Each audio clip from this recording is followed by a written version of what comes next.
victoria 3-0 versus un equipo que no conoce a nadie, toda la gente ilusionada por la selección, y luego de haber escuchado a Andy una vez más en su vuelta gloriosa a Detrás de la Obra con Molotov, que viene a la Argentina, ¿vas a ir a verlo?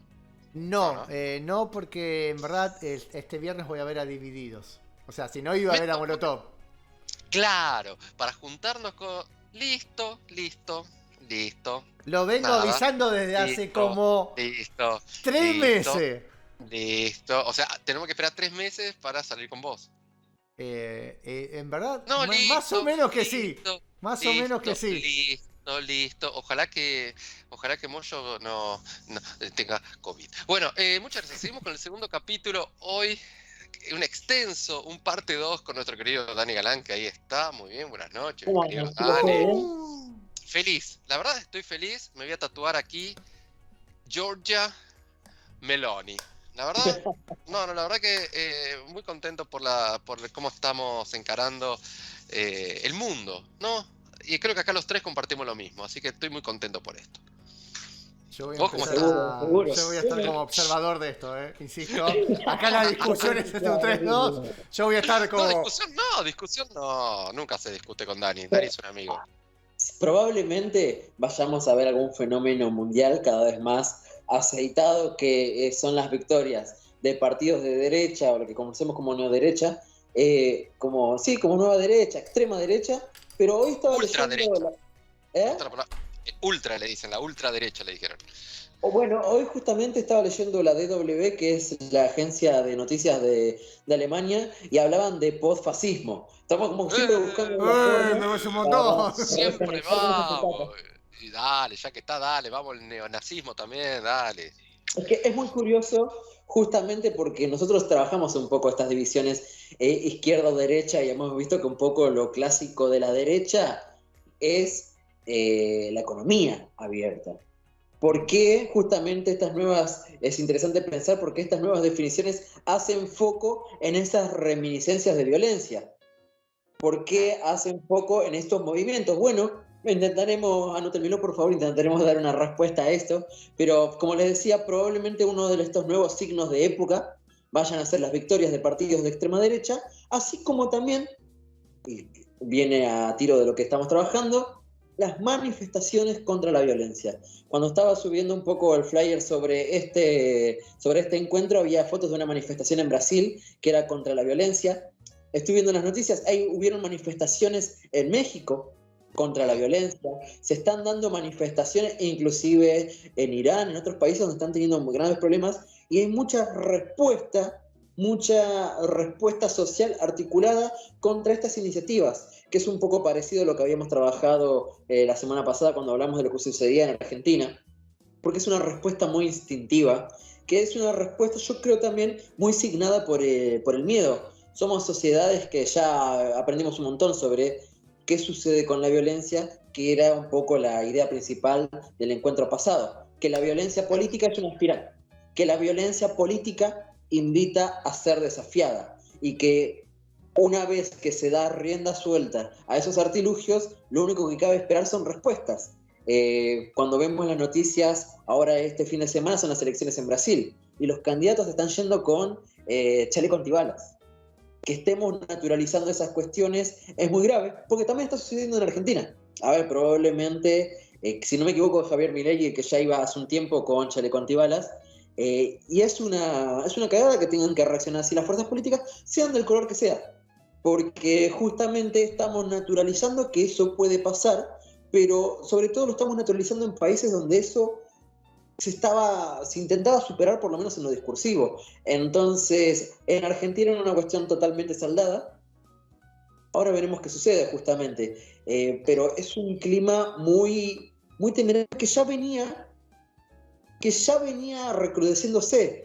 Yo cuando pienso en hechos de violencia política que quizás no sean tan explícitos como la muerte, ¿se acuerdan cuando perdió las elecciones Donald Trump, que tomaron el Capitolio, que se llenó de ahí de orcos subiendo, tomando las instituciones? Bueno, esas también son respuestas violentas. La apelación al miedo físico justamente para desmovilizar actores o ideas. Eso es lo característico de la violencia política.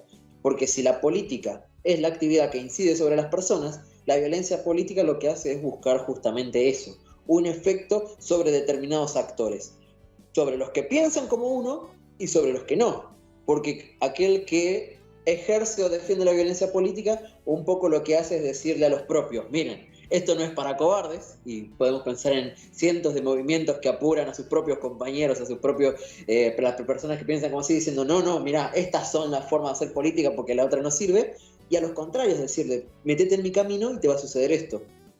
Volvamos a esto que sucede ahora en Brasil, que está en plenas elecciones. Hace poco irrumpe un tipo en una reunión pública y dice, ¿quién va a votar por Lula? De forma intimidante, uno dice, yo voy a votar por Lula, apuñalada. Y ese mismo efecto de apuñalamientos entre militantes políticos se está repitiendo. No fue el único caso de violencia, es un caso de violencia súper instalado que, por otro lado, venía siendo respaldado discursivamente por el Estado con manifestaciones previas de violencia en las calles, de violencia institucional. Es interesante pensar qué sucede con la violencia cuando se fomenta desde el Estado, como ocurrió en Brasil, qué puede suceder cuando es una tentación enorme. Pensemos el caso de Italia como para seguirlo, porque hay que ver si llegan a lograr los gobiernos. La violencia como una tentación, y las demás fuerzas políticas, ¿qué van a hacer? ¿Van a armar gobierno con esa fuerza de extrema derecha o va a haber un gran consenso para tratar de bloquearlo? Y a su vez, esas fuerzas de derecha en el poder, ¿van a apelar a aquello que discursivamente los llevó hasta ahí? Y otro caso muy interesante que quería traer hoy, para seguir en esta línea un poco internacional, que es una marca registrada de todo esto, es la violencia como respuesta a la violencia política desde el Estado, que quizás es lo que podemos ver en Irán. Habrán visto que hace poco asesinaron a una chica de 22 años por llevar un velo mal puesto. La violencia política ejercida desde el Estado de asesinar a una chica por llevar un velo mal puesto y que haya una policía de la moral. Una policía de la moral es de las peores distopías que podemos leer en cualquier novela, porque ya cuando hay gente con poder de elegir quién vive y quién muere, el nombre de lo que está bien y qué está mal, nos estamos salteando todos los principios de los funcionamientos modernos, que son los debidos procesos. Y aún después de los debidos procesos no se echa mano a todos estos mecanismos de muerte y de tortura. Entonces, es un clima muy, muy tedioso, es un clima muy caldeado, que estaba leyendo algunos textos, estaba leyendo unos textos de Pilar Calveiro que hablaba sobre la violencia política en Argentina, y mencionaba sobre los contextos internacionales que fomentan la violencia. En el caso de los 70 en Argentina y en Latinoamérica, hablaba de esa guerra fría que avalaba mecanismos de violencia. Estaría interesante pensar si no está ocurriendo en estos momentos en el mundo un contexto político que avale a las violencias. ¿Qué es esa lógica internacional que permite que estas situaciones se estén replicando a lo largo de distintos países del mundo? Porque la violencia es también expresión de formas asentadas de resolver los conflictos. Porque cuando las únicas formas que se encuentran para encauzar esos problemas son la violencia, es porque hay una lógica que se está asentando. Entonces siempre es interesante ver qué hace uno desde sus modestos lugares, como podemos hacer nosotros que nos encontramos en YouTube cada tanto, o comunicadores más pesados o actores institucionales, para desescalar. Si hay... ¿Hasta qué punto uno puede realmente, porque bueno, hablando de Italia, ¿no? Fue una democracia, la gente votó, tuvo su voz, está buenísimo, ¿no? Mientras hablemos de democracia está bien y está buenísimo porque también puede suceder algo acá, ¿viste? Muchos jodemos con Milei, no creo sinceramente que gane, pero sí va a haber un grupo fuerte, ¿no? Que lo va a votar. Y está perfecto porque estamos en democracia, pero como vos decís, Dani, si de arriba ya vienen con violencia avalando y dando la autorización, listo, si de arriba, es como con tus viejos, ¿no? Bueno, pero si mi papá me dice boludo, bueno, yo voy a salir y voy a también decir boludo, ¿viste? Como que si ya desde arriba no nos enseñan, ahí de quién depende. Ahí es cuando vos decís, bueno, si habilita el Estado, listo, vía libre.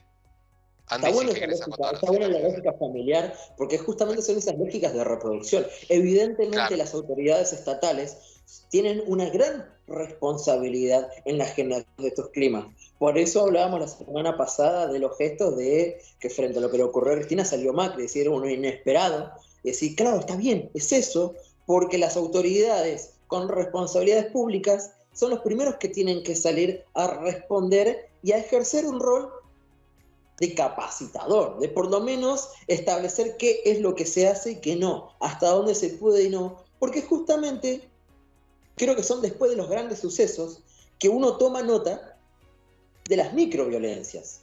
¿Se acuerdan cuando ejercían, no sé, cuando tenemos un caso de, cuando surgió el Ni Una Menos, apenas empezamos a notar los micromachismos? Bueno, hoy después de Una Arma en la Cabeza de Cristina decimos, capaz que esos carteles que tenían periodistas no estaban buenos y había que reaccionar ya desde ese momento, o quizás desde esas lógicas institucionales de vallar la casa de un candidato político. Bueno, pero también es una reacción válida. Llegar tarde, darse cuenta tarde y reprochar lógicas de funcionamiento no lo hace menos válido. Que los actores puedan plantearse un recorrido, un análisis histórico de estas lógicas de violencia y sus formas de instalación está bueno. Quizás el desafío más complicado en Argentina, en el mundo y en estos países sea la propia revisión. Yo lo que estoy viendo es una gran dificultad para la introspección y el análisis propio de las propias fuerzas de los que piensan como uno para ver dónde avalamos la violencia en esos momentos. Entonces, está dando vuelta una acusación fácil, siempre la culpa la tiene el otro. Bueno, si lo que hablamos son de climas de época, de culturas violentas y de una escalada, también está bueno plantearnos como mecanismo para desescalar eso, ver en qué momento uno reproduce esas lógicas y en qué ámbitos uno se mueve para ponerles un coto. Porque si hay alguien que se toma una planificación para ejercer una acción violenta, y no estamos hablando de una violencia instintiva o emotiva producto de un enojo, sino de todo un andamiaje previo, es porque alrededor no hubo un grupo de pertenencia que le diga, che, no da apuñalar al militante de Lula porque militás por Bolsonaro, sos un imbécil. No da de ponerle un arma en la cabeza a Cristina porque no te gusta. Si vos no tenés ese reparo y los que están alrededor no te dicen, che, el ejercicio de la violencia es una locura y no corresponde, es porque evidentemente uno se está rodeando de cada vez más violencia. Y quizás podamos verlo también desde los climas de humor, desde los climas de los avales más light, que no son avales directos, decir, sí, anda a matarlo, pero también desde esta lógica de restarle importancia a las expresiones de violencia. Hay, y por eso comenzamos desde la semana pasada, esta idea de una historicidad.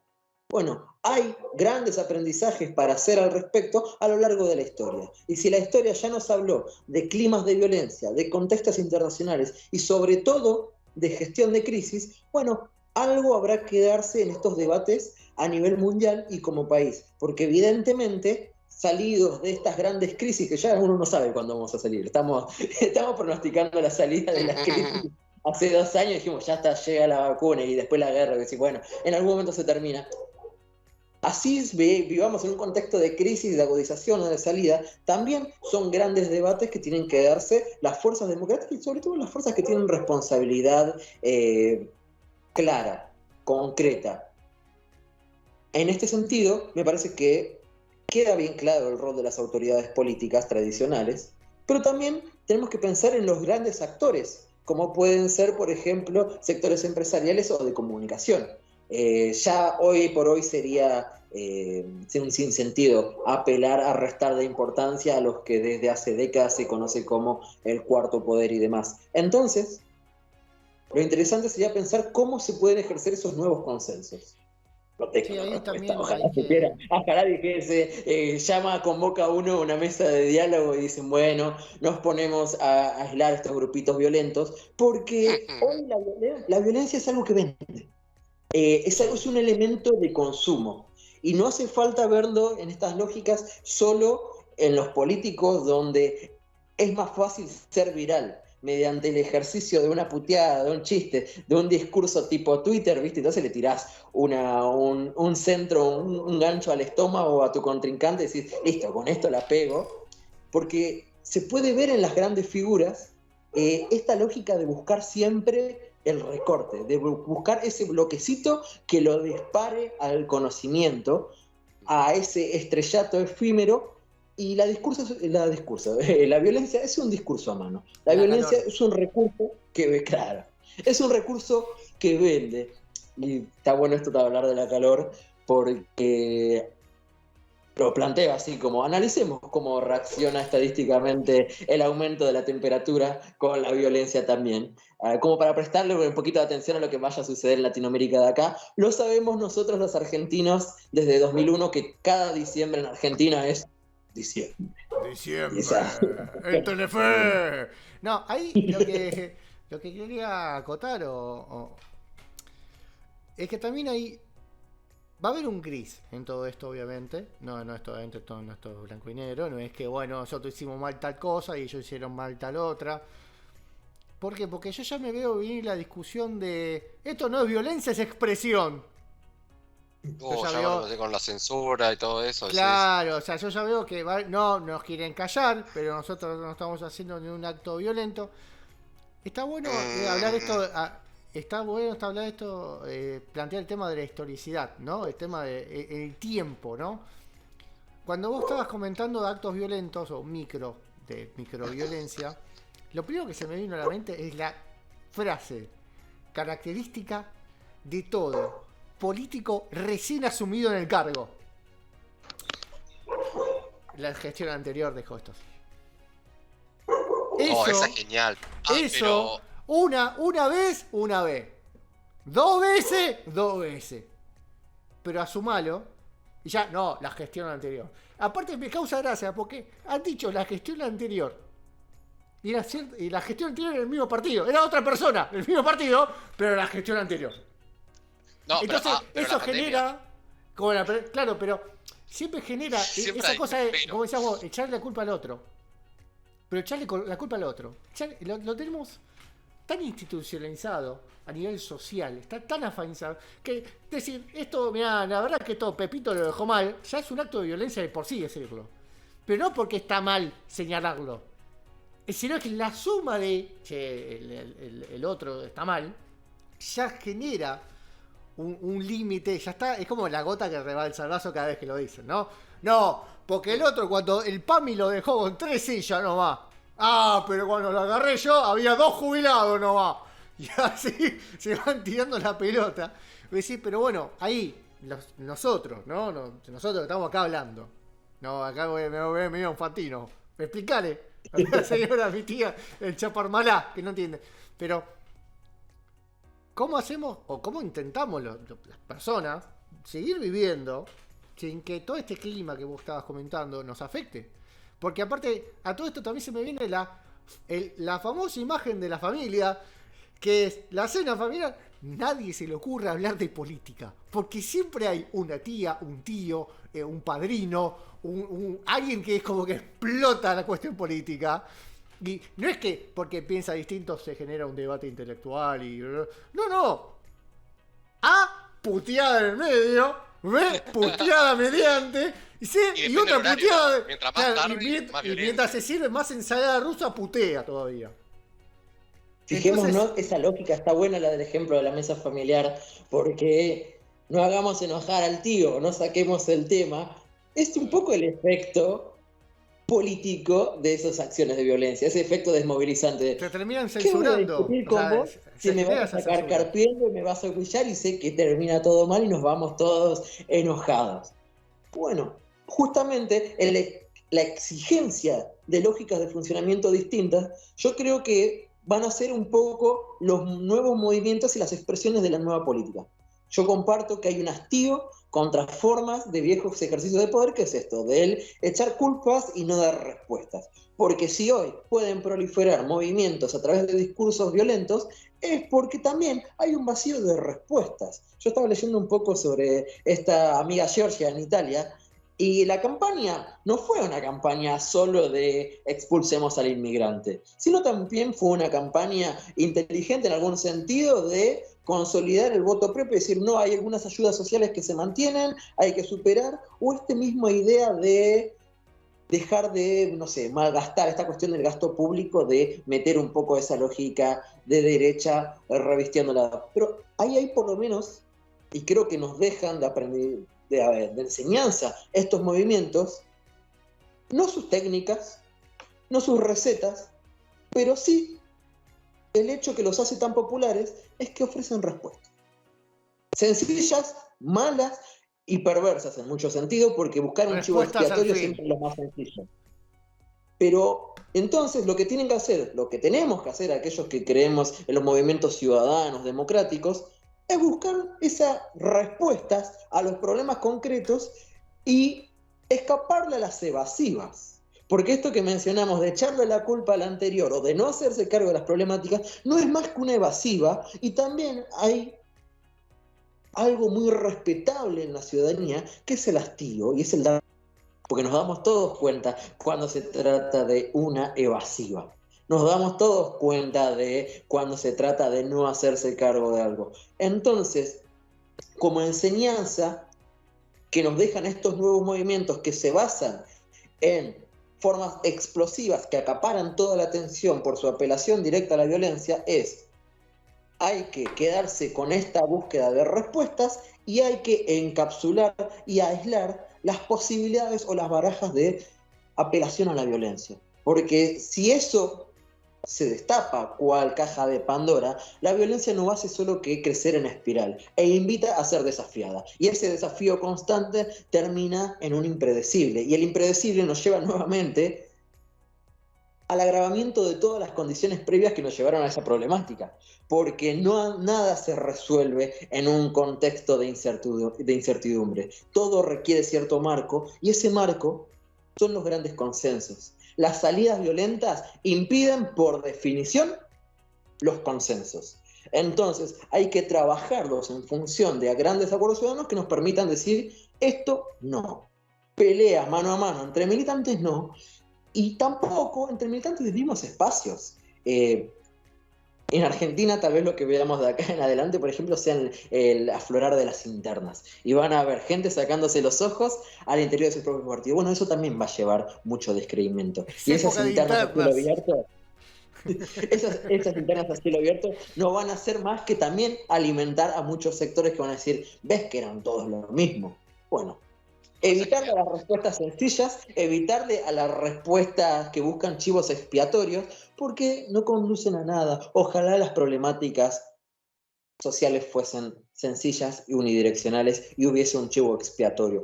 No lo hay. Ese chivo expiatorio es solo el primero, porque una vez que terminas con tu primer enemigo, sigue otro y otro y otro, porque no hay resolución de conflictos. La única resolución de conflictos que existe es resolver las condiciones estructurales que generan los problemas. Y si hoy los problemas del hastío de la población es la mala calidad de vida, a lo mejor allí debamos apuntar. A lo mejor haya que darle respuesta de una vez a esas agendas sociales que quedaron irresueltas antes de la pandemia, antes de la guerra, y que están agravadas en todo sentido. Entonces el consenso debe partir de eso. Y no es poca cosa. ¿A cuánto estamos de las elecciones? Aprox. ¿Viste como crónica? ¿Viste que se falta tantos días para la primavera o el verano? ¿Cuánto falta, aprox? No sé en octubre de 2020. ¿Un año? 20, claro, octubre, sí, un año. Un año, ok. ¿Ya hay, aunque sean tres o cuatro favoritos? ¿Hay? ¿Ya? Viste que siempre, un año antes ya se sabe, ¿viste? Antes se sabía que estaba, bueno, Cristina, Macri y tal. Hoy, ¿a quién tenemos? Larreta, Milei, Larreta, Massa. Y yo creería que los que no se bajan son Larreta, por su partido, tenga que competir o no. Milei. ¿Macri qué onda? Macri está apareciendo de golpe, se está asomando, ¿viste? De a poco. Macri como... dijo, tiró que tal vez que sí, pero me parece, va a pasar lo mismo, en mi punto de vista, que con lo que pasó con Cristina, digamos. Cristina si hubiese presentado como presidenta y Alberto como segundo, tenía una imagen negativa que no le iba a permitir. O sea, lo que le permitió avanzar a su grupo es no ponerla a ella como cabeza. Y creo que ella lo entendió.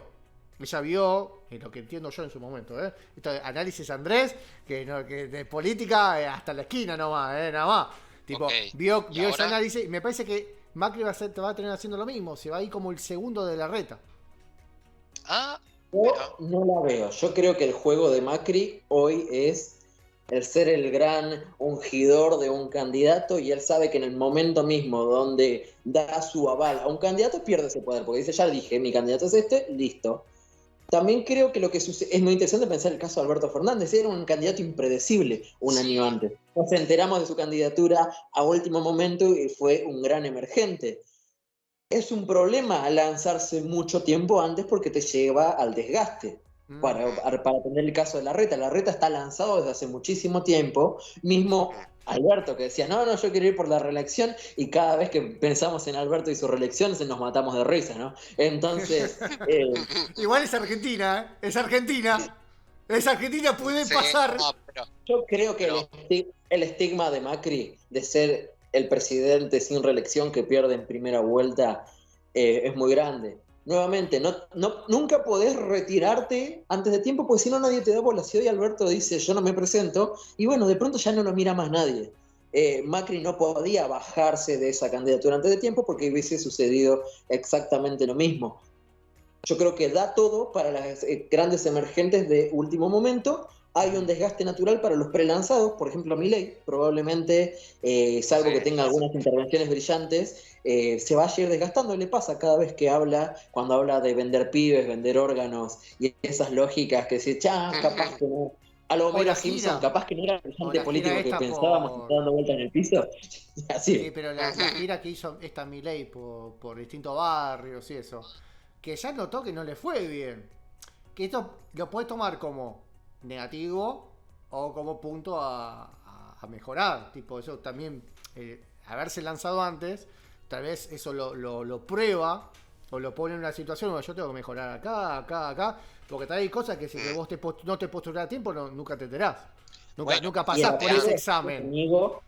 El apuro es muy enemigo de la estrategia. Le pasó a Milei no tiene un partido nacional. Milei tiene un partido de la ciudad de Buenos Aires que ni siquiera es el mismo que fue en la provincia. Porque se acuerdan que en la provincia estaba Avanza Libertad y el otro era Libertad Avanza. Parecían el mismo, pero no lo son.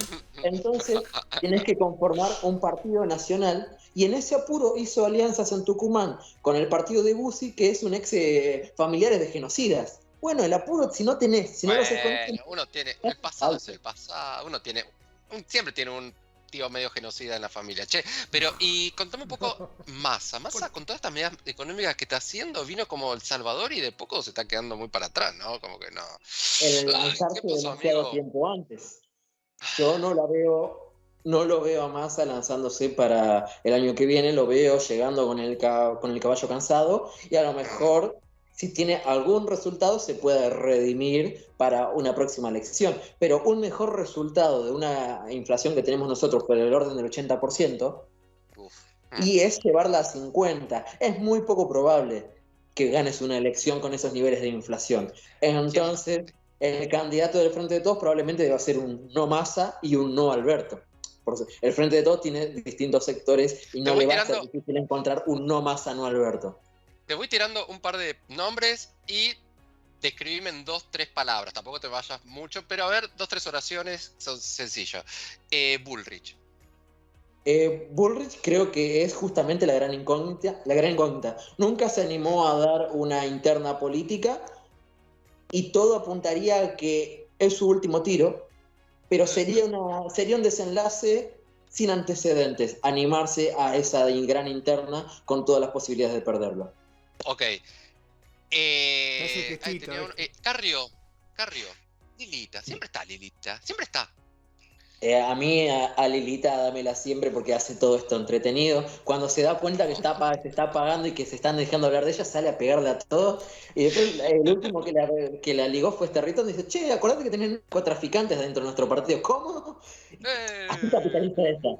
Dice, ahora bueno, mirá, si querés dejar los escándalos, acordate que me tenés que dar lugares en las listas. Entonces ya está plantando bandera y está sentando posición de cara al 2023. Su juego es caótico y es un actor de movimiento. Ok, 2 más tengo. Bernie. Es karateca, Yo creo que sabe Bernie pelear. es el mejor ejemplo de los que charlamos hoy del lanzado desde el primer momento, porque Bernie fue el primero en despegarse de Alberto, el primero en decir esto no es peronismo y el peronismo lo defiendo yo, y sobre todo porque se olvidó de meter algún gol. Bernie es la figura derechosa del frente de todos y su única función era mantener contenta a la fuerza de seguridad, y se acuerdan lo que fue el paro de fuerzas de seguridad en plena Sí. pandemia, ¿no? Sí. Y para terminar, qué lindo nombre te iba a tirar. Máximo Kirchner. Máximo Kirchner es un tipo con mucho poder dentro de la estructura, pero yo no lo veo con poder de candidatura hacia afuera. No, lo veo definiendo listas, lo veo poniendo gente, lo veo pergeñando un poco funcionamiento de lo que vaya a ser el frente de todos, pero no lo veo siendo la cara visible de eso. Es el tipo No. detrás. De la Claro. obra. Che, y bueno, y muy lejos, ¿quién quedó? Expert, ¿no? Siempre lo veo en la tele, Expert. ¿No? Como que él quiere Espera. estar, boludo. Expert Denle es una el tipo oportunidad. más tentado por estas lógicas de violencia, todo el tiempo hablando de meter balas, tiros, pero nadie le da bola, no tiene el impacto que tiene Milei, por ejemplo. No sé, capaz que le falta Menos una mal, peluca, digo, o algo tranquilo. Yo creo que Menos Sport mal, puede no, salir pero- en bolas que a nadie le va a importar. Probablemente no boludo. sepa quién es Expert. Es como hablar de Gómez Centurión, decir, ¿quién? ¿Te acordás No, que ¿te fue acordás? candidato? No idea. Un pelado, no, ni idea. No, Otro pelado. pelado. Esto es otro. Estos tiempos tan fugaces provocan esas cosas, ¿viste? Es decir, pudiste ser la figura trascendental del momento y después te toca el ostracismo, nada. Por lo menos tiene su banca asegurada y va a tener algo de participación. Y ya está, ¿no? Porque el otro día, quien escuché también, Lustó, pero tampoco, ¿no? Lustó está, pero no está. Lustó siempre quiere ahí acotar algo, pero no. Guarda con Lustó. Yo me imagino que es el tipo, y lo planteo como hipótesis y veamos después qué ocurre, grabemos el clip. Está grabando, Yo Andrés me Grave. imagino a Lustó llevando su paquetito al señor Larreta y diciéndole, mira, podríamos negociar el acompañamiento del radicalismo en todo el país a cambio de la ciudad de Buenos Aires. Y sería la jugada más arriesgada de todo. ¿Tendría sentido que Larreta diga, ya está, me aseguro la estructura nacional toda a mi favor? Y Larreta no se puede presentar en la ciudad. O sea, no hay chance de que él no compita. Con Macri, con Bullrich o con quien sea. La incógnita es si compite en Bullrich o Macri, no si compite Larreta. Larreta va. Entonces, es el único probablemente candidato fijo en estos momentos. Sí. ¿Cuál es? Qué lindo. Cualquiera que le pueda ofrecer un paquete cerrado a Larreta, y bueno, el tipo es muy hábil en eso. Vos si tenés un partidito de 1% en la ciudad, quédate tranquilo que alguien del gobierno te va a llamar para ver cómo te incorpora. Entonces, en eso es un muy hábil jugador. No sé usted, pero yo estoy más ansioso por las elecciones que el mundial, boludo. No, mírame el mundial siempre y dame figuritas que no consigo, por favor. El otro día, te tengo que contar, nosotros hemos salido de la transmisión de Génova y bueno, cuando estaba yendo a buscar mi auto, pasé por un kiosco, me compré alfajores.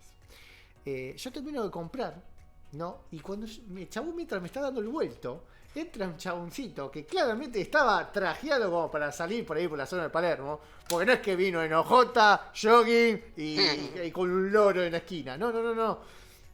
Pregunto, maestro, ¿tenés figuritas? Eran las 2 de la mañana. 2 de la... O estaba pidiendo droga o realmente quería las figuritas. Y ese kiosco no tenía pinta de parada clave y droga, ¿eh? Te juro que no tenía pinta de eso. A menos que te lleven al fondo. Pero... figuritas. ¿Cuánto te falta, Dani? Voy a confesar que si esa historia pasó en Montegrande o Ezeiza, ese loquito pude haber sido yo. He preguntado en los kioscos en trasnoche, decime cuándo viene, y no conseguí ninguna. O sea, literalmente no obtuve ninguna. La única respuesta más cercana fue en un kiosco que me dicen, mira, yo sé que adentro del San Ignacio venden. El San Ignacio es una escuela privada, ¿cómo voy a ingresar? Yo con 20 Pero tenés cara de nene, boludo. figurita. Tenés cara No se de me cae el nene. uniforme, ¿viste? Me hago chiquitito. Ahora sí, Pero, mirá, pero- inspector de bombas. Acá dijeron Claro. figuritas. Pero, pará, ¿es tu fanatismo por este mundial o en todos los mundiales compraste álbums? No, me subo a esta ola. Ah, esta mundial, Porque pero sacando cuenta dije, jamás podría tener un álbum y cenando con amigos dijimos, che, ¿y si lo llenamos entre todos? ¿No sería un re planazo? Haces un Excel en un Google Drive y vamos tomando nota de quién tiene cada uno y lo llenamos entre los tres. Y fue como, claro, ahí cierra, ahí se puede. No, ninguno de los tres consiguió figuritas, así que el plan está en cero. Bueno, ya siendo las 12 de la noche, te queremos agradecer. Te invitamos a una tercera parte. No, mentira, siempre sigamos con lo mismo. No, pero bueno, tengo un tema para charlar que puede ser un tópico para más adelante o para el Lo próximo. vamos a tomar porque todos los temas que decimos que vamos a charlar, después hacemos cualquier otra cosa. Sí, Obvio. pero viste, pasa, es que nadie toma nota, por eso. Yo tengo la introducción de este programa, dice así. Ah, muy bien. La caída, ¿no? De el Alberto Fernández de hace 10 años atrás con el de ahora. ¿No sienten ustedes, o no muy atrás, ¿no?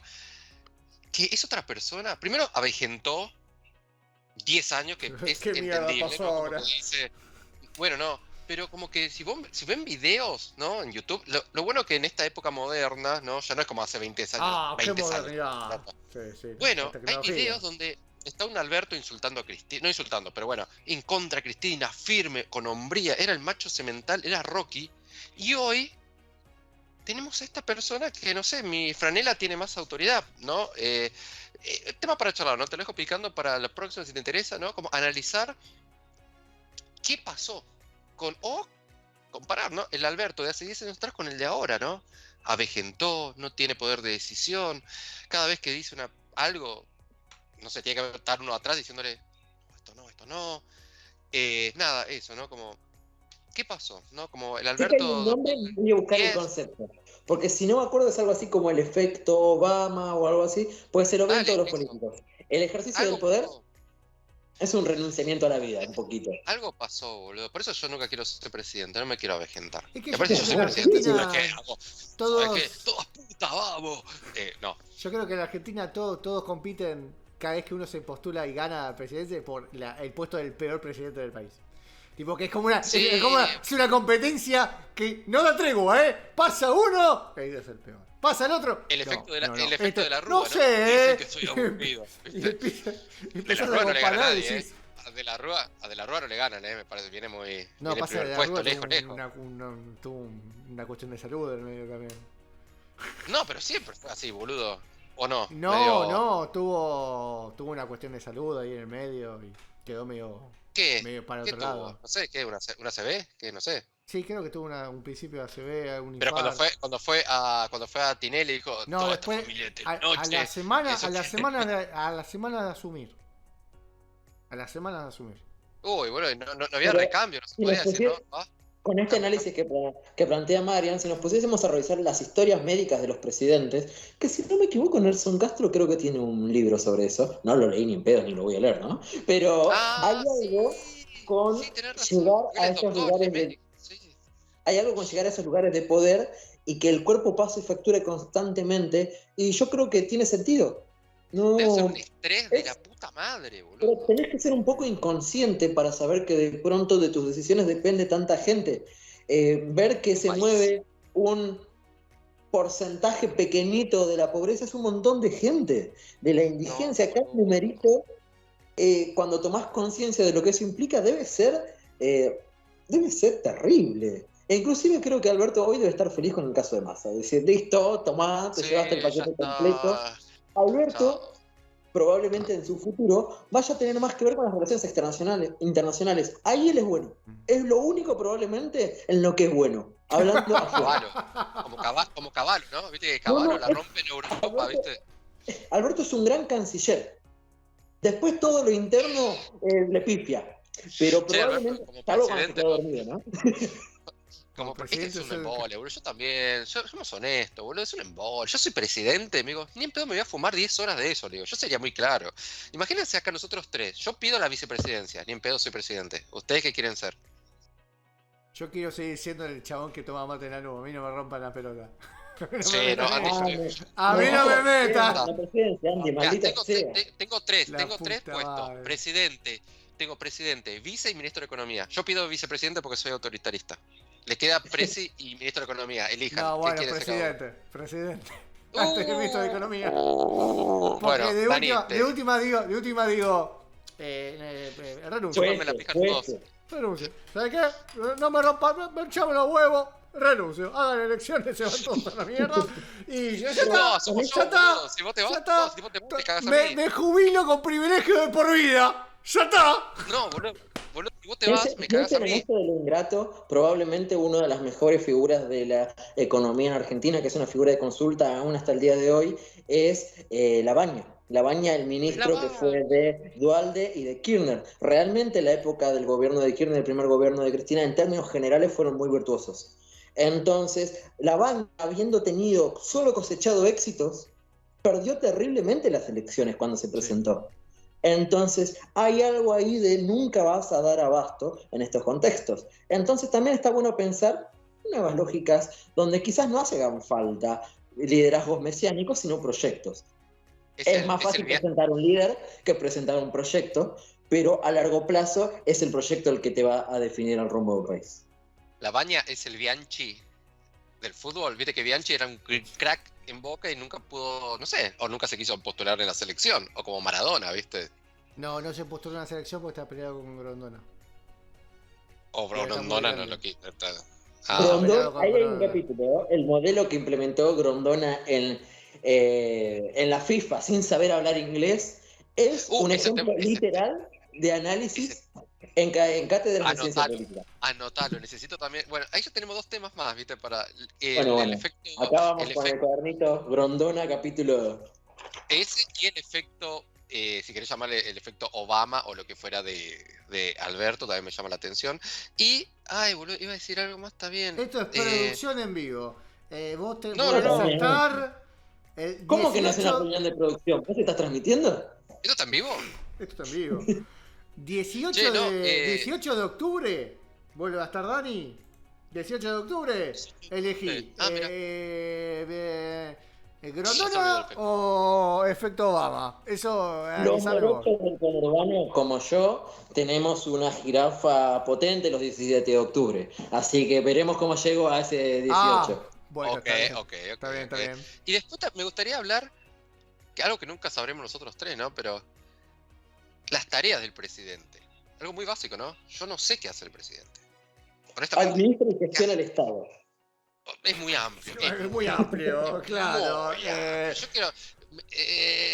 pero bueno, no sé, lo podemos traer entre los tres, ¿no? ¿Qué hace? En fin. Bueno, no me gusta el color del pelo de este pibe. ¿Cómo se llama? Rodrigo de Paul. No me gusta cómo lo tiene. No le agarró bien el color. Bueno, muchas gracias, Dani. Siendo las 12 de la noche, bienvenidos. Es un nuevo miércoles. Hemos sobrevivido a ese cometa que cada vez pasa más cerca y no va a ser pelota. Somos 28 de septiembre. Ya está llegando octubre. Y 2 meses más y ya. ¿no? A descorchar. Nos vimos. Ya está. Después viene el mundial y hay un mes menos. Sépanlo. No, yo estoy esperando más a la Comic Con, que está en diciembre. Pero bueno. En fin, muchas gracias, Está todo caro el pedo y la Comic Con. Hubiese venido conmigo con la Crack Bamboo y me pasaba mejor. Salió un paraguayo. Bueno, muchas gracias a todos, en serio, por estar ahí. Muchas gracias, Dani. Síganlo a Dani. ¿Y cómo va con tu banda, Dani? ¿Siempre todo bien? Perfecto. En octubre tocamos. Bien. Así que va a haber fecha en Ezeiza. Volvemos un poquito a los escenarios. Veremos si ya presentamos el disco. Se vienen cositas, como los memes. Se vienen cositas. Bueno, el disco quiero la exclusiva acá. Vamos a escucharlo. Dale, podemos picarlo, podemos acá hacer un picadito del disco.